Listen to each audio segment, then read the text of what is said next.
नमस्ते, जिंदाबाद, जोहार साथियों। आज 10 दिसंबर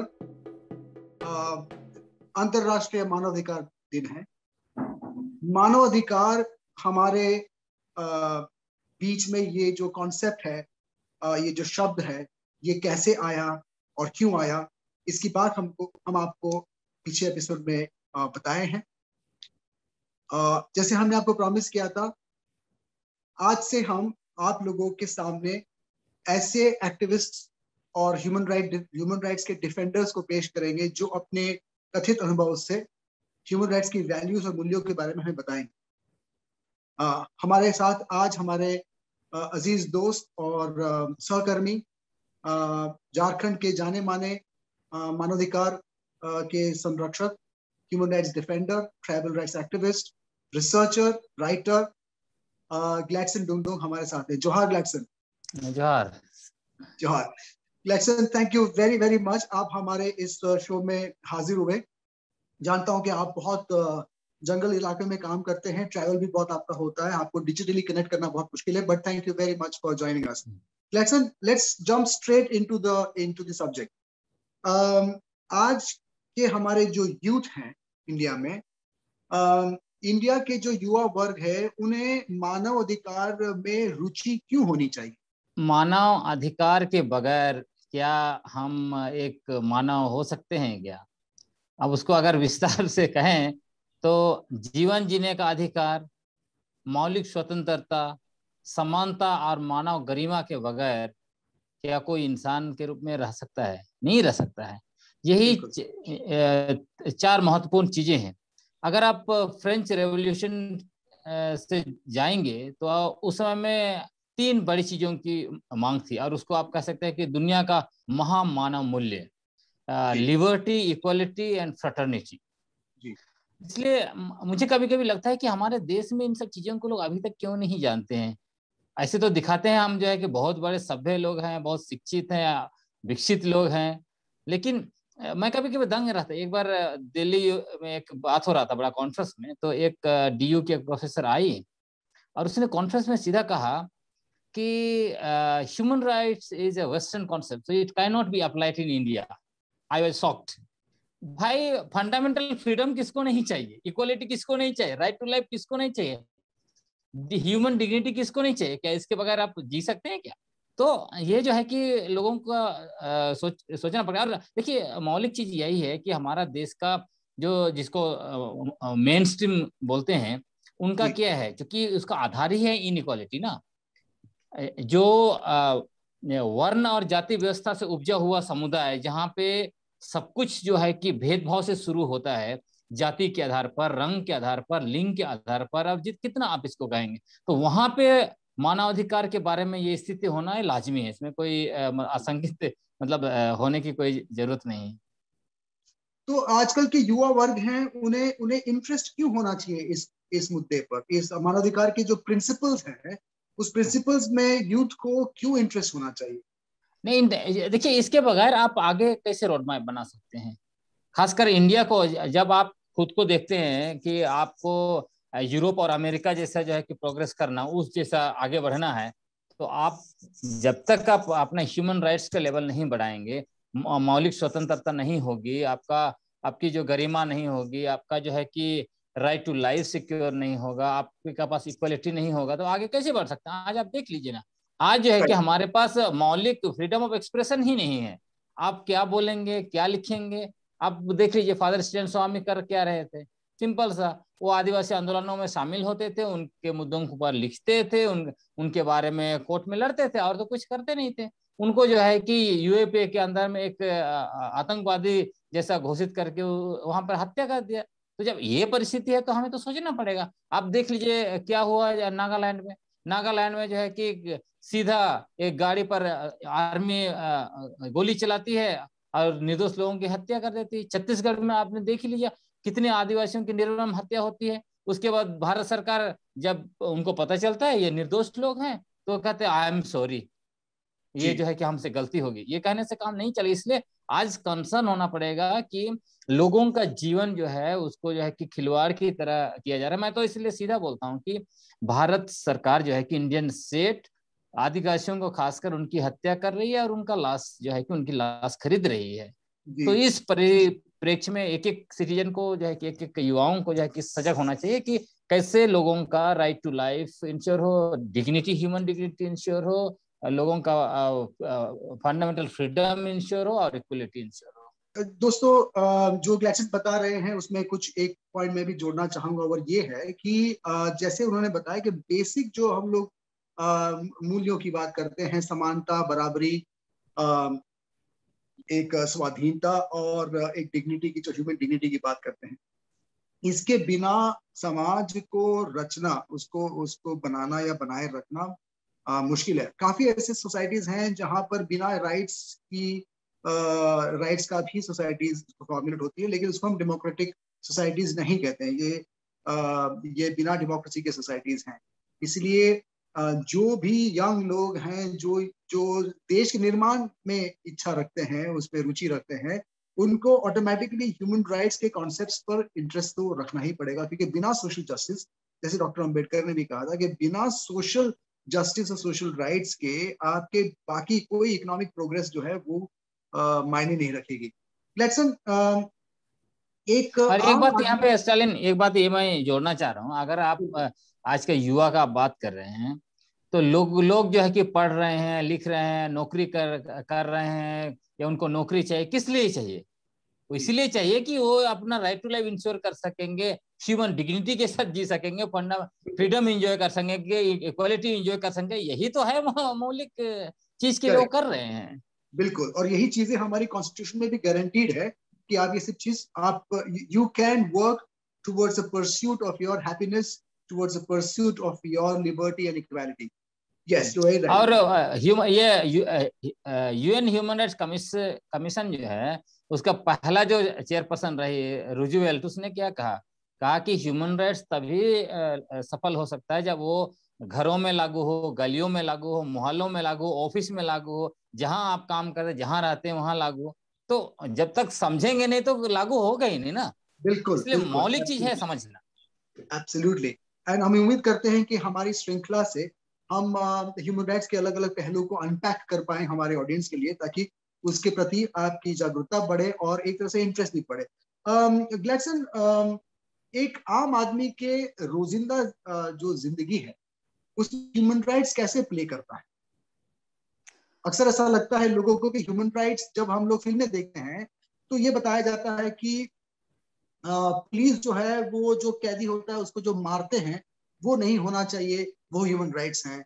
कुछ लोग ऐसा ऐसा ऐसा अनुमान लगाते हैं कि ह्यूमन राइट्स की जो लोग हैं वो आतंकवादियों के राइट्स की बात करते हैं, वो देशद्रोहियों की राइट्स की बात करते हैं। कि इस तरह का एक क्या बोलते हैं, मिसअंडरस्टैंडिंग, जानबूझ करके एक मिसकंसेप्शन फैलाया जा रहा है मीडिया में। बट एवरीडे लाइफ में, हमारी जो रोजिंदा जो जिंदगी है, उसमें ह्यूमन राइट्स कैसे प्ले आउट करता है? देखिए, जब ह्यूमन राइट्स की हम बात करते हैं तो उसमें ह्यूमन डिग्निटी सर्वोपरि है। जब इसको आप अपने डे टू डे लाइफ में आप तराजू में तौलेंगे तो आपको पता चलेगा कि हर दिन नहीं, हर मोमेंट ह्यूमन राइट्स हमारे पास काम करता है। मान लीजिए आप बॉस है एक संस्था का, आपके ऑफिस में लोग आते हैं स्टाफ, आप उनके साथ गाली गलौज करते हैं, उनके साथ अच्छा व्यवहार नहीं करते हैं, उनका सैलरी सही से नहीं दे रहे हैं, या उनका जो है कि जिनको मिलना चाहिए टाइम आप ज्यादा उनका ले रहे हैं, तो ये सारे चीजों को आप गहराई से सोचेंगे तो आपको समझ में आएगा कि आप किसी ना किसी व्यक्ति का, उनका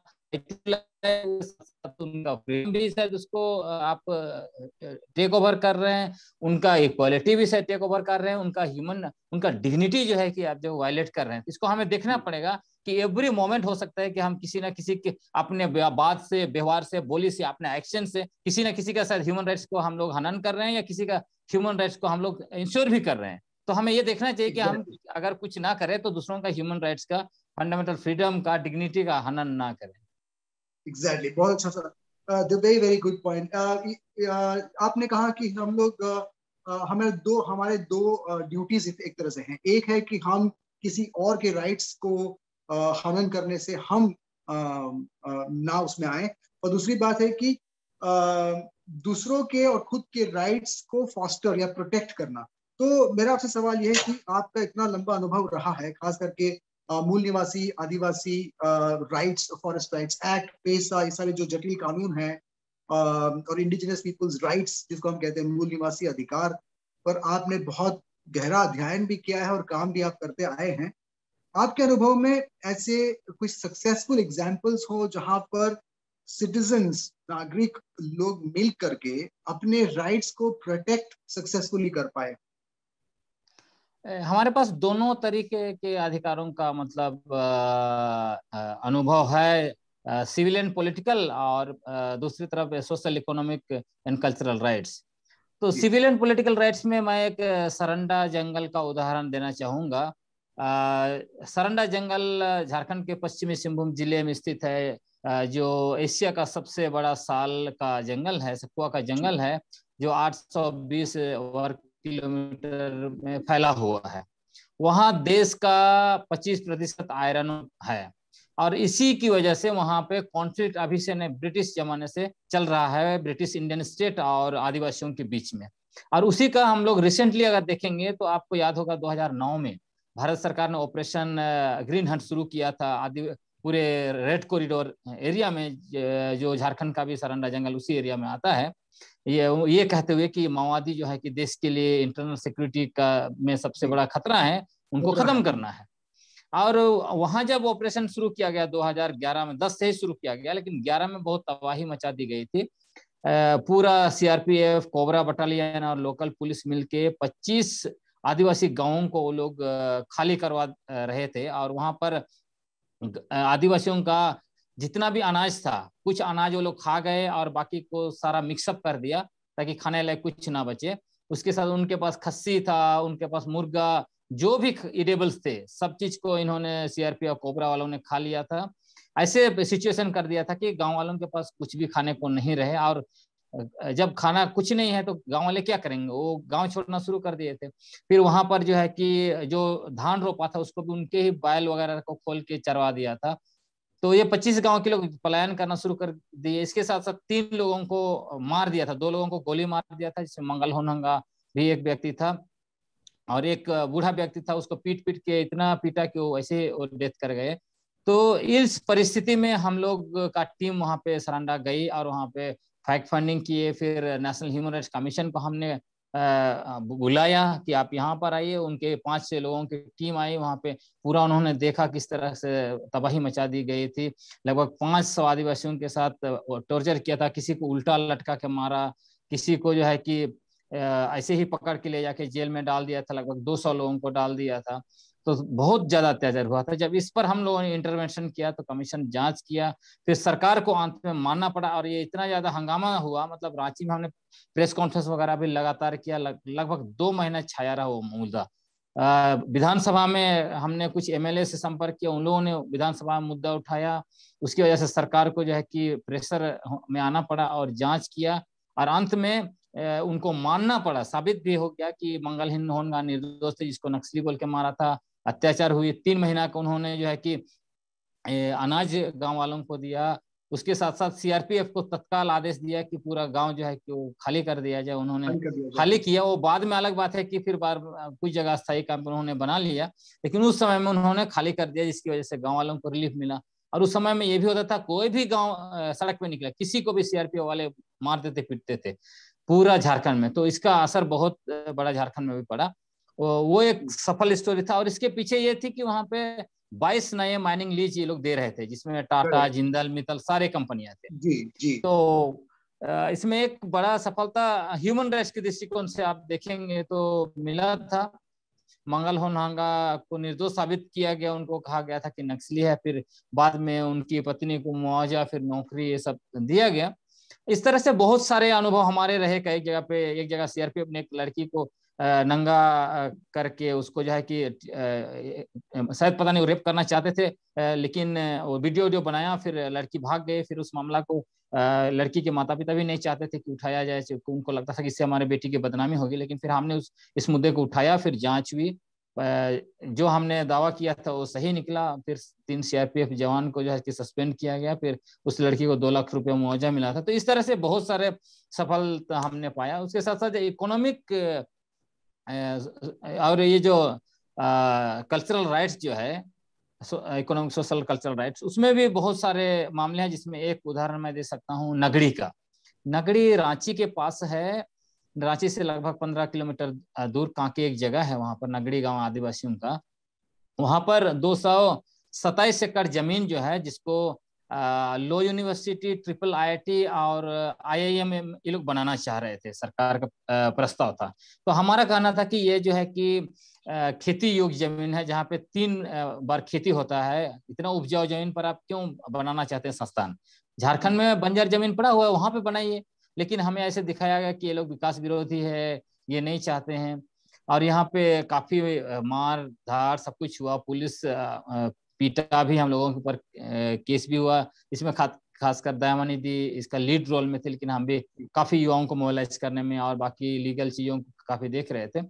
हालांकि इसमें हम लोग को दोनों तरह का हुआ। जब कोर्ट गए तो कोर्ट ने कहा कि चूंकि सरकार ने इसको लो यूनिवर्सिटी को जमीन दिया है, 6 महीना हो चुका है, इसलिए उसका जमीन है। और आदिवासियों के साथ उनका 50 साल का कागजात है, उसके बाद भी कोर्ट ने कहा कि नहीं, नहीं दे सकते। और इसमें आप देखिए, प्रकाश टाटिया जो उस टाइम में झारखंड हाईकोर्ट के चीफ जस्टिस थे, और वो लो यूनिवर्सिटी के वीसी भी थे। तो आप समझ सकते हैं कि सारा कुछ दिख रहा था क्या चल रहा है। हालांकि खुशी की बात यह है कि हम लोगों ने ट्रिपल आईआईटी और आईआईएम बनने नहीं दिया। उसका जमीन अभी भी गांव वालों के पास है, वो जो है अभी भी उस पर खेती कर रहे हैं। लेकिन कितना दिन रहेगा वो कहना मुश्किल है।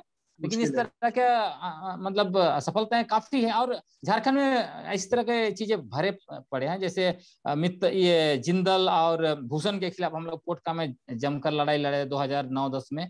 वहां जनता कर्फ्यू सब कुछ किया, पूरा जन आंदोलन हुआ। उसके बदौलत वो तो बैठ नहीं पाए, 1 इंच भी जमीन नहीं ले पाए आदिवासियों का। उसी तरह झारखंड में बहुत उदाहरण, जैसे इधर खूंटी में आप जाएंगे तो वहां दयामानिधि के नेतृत्व में मित्तल के खिलाफ जो लड़ा गया है, ऐसा मिलेगा।